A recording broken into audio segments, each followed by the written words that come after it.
Tem livros que começam tão bons, mas terminam em completo desastre. Vocês já leram um livro que vocês estavam amando e de repente, assim, do nada, parece que os personagens mudam de personalidade pra se encaixar num final rápido que estraga o livro inteiro? Pra mim foi exatamente isso que aconteceu no final do livro do Massacre da Família Hope. Antes de começar o vídeo, eu gostaria de pedir desculpas já a vocês, porque eu tô com a voz estranha, não sei se vai dar pra perceber isso no vídeo, mas eu tô com a garganta muito esquisita. Pra conseguir gravar esse vídeo, eu precisei me entupir de pastilha. E tá sendo bem difícil, gente, então me desculpem, tá bom?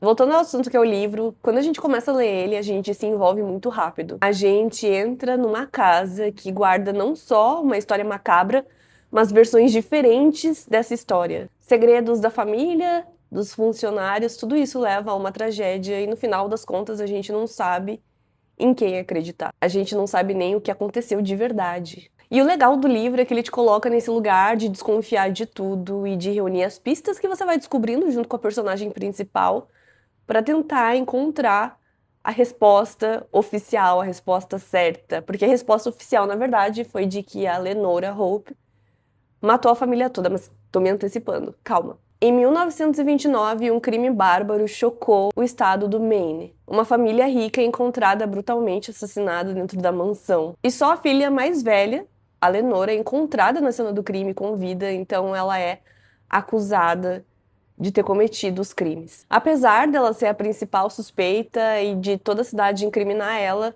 a polícia nunca conseguiu encontrar provas de que foi ela realmente que cometeu aqueles crimes. Mesmo sem a polícia conseguir encontrar as evidências que incriminassem ela de fato, a Lenora acaba sendo condenada pela cidade, né? Existe toda uma lenda urbana em torno dela, existe uma cantiga a respeito do assassinato que ela teria cometido, então ela permanece isolada na mansão por mais de 5 décadas. O livro se passa mais ou menos nos anos 80, quando a protagonista, Kitty, precisa ir cuidar da Lenora, que já está bastante idosa. A Lenora, bastante idosa, não tem mais capacidade de se movimentar e também não tem mais como falar, ela não consegue falar. Isso por conta das dificuldades de saúde que ela foi enfrentando ao longo da vida, alguns derrames.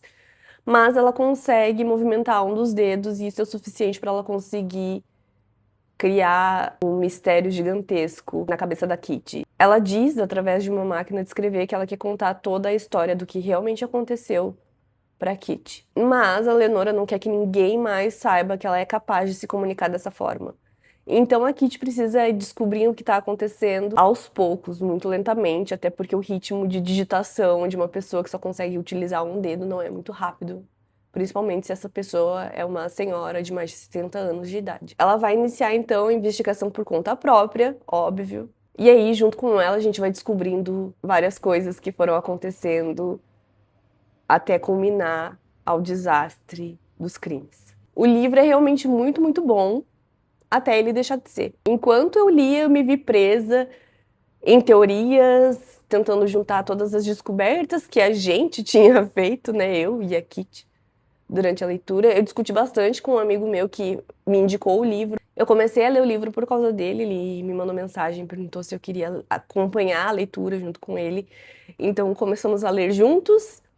E eu rapidamente ultrapassei o ritmo de leitura dele, porque eu me vi envolvida de verdade na história. Então o livro é bom, tem uma narrativa que prende. Se você tá lendo com outras pessoas, você vai querer discutir as teorias a respeito das descobertas e do que pode ter acontecido, tentar encontrar os caminhos que levaram aos assassinatos e quem é que poderia ter cometido os assassinatos. Mas eu sinto que em determinado momento isso se perde. Isso se perde porque a minha percepção é de que o autor ficou com pressa para terminar o livro. Não sei se ele tinha um limite de páginas ou se ele tinha um prazo que ele não estava conseguindo cumprir, mas a impressão que eu tive é de que tudo que foi se construindo chega no momento em que se resolve, assim, com mudanças de personalidades dos personagens. Me incomoda demais a decisão que dois personagens tomam a respeito do destino deles, ao final do livro.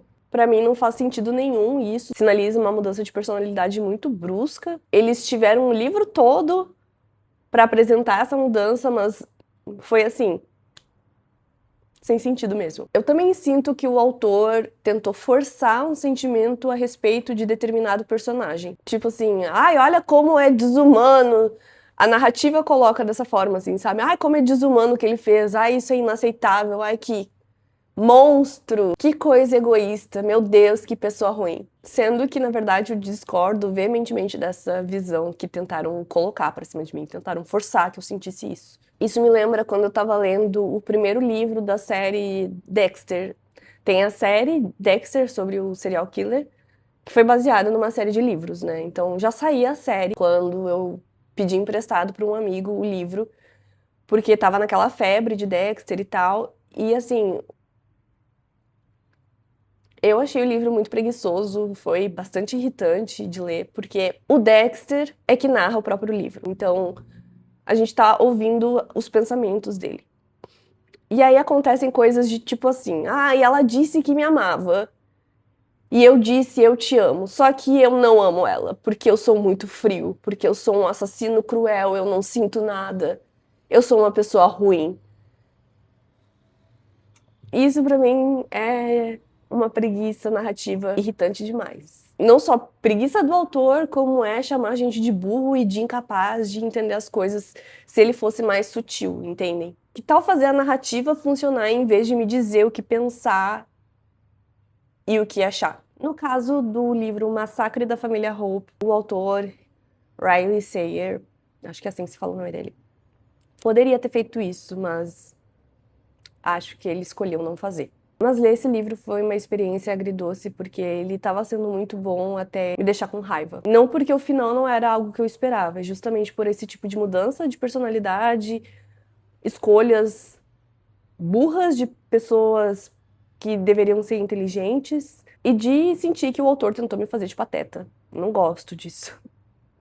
Sinto, inclusive, que me fez perder tempo, sabe? Eu odeio ver uma boa ideia desperdiçada. Eu fico triste. E não é difícil desenvolver um final melhor para esse livro, sabe? Conversando com algumas pessoas, várias delas ofereceram opções melhores do que realmente aconteceu.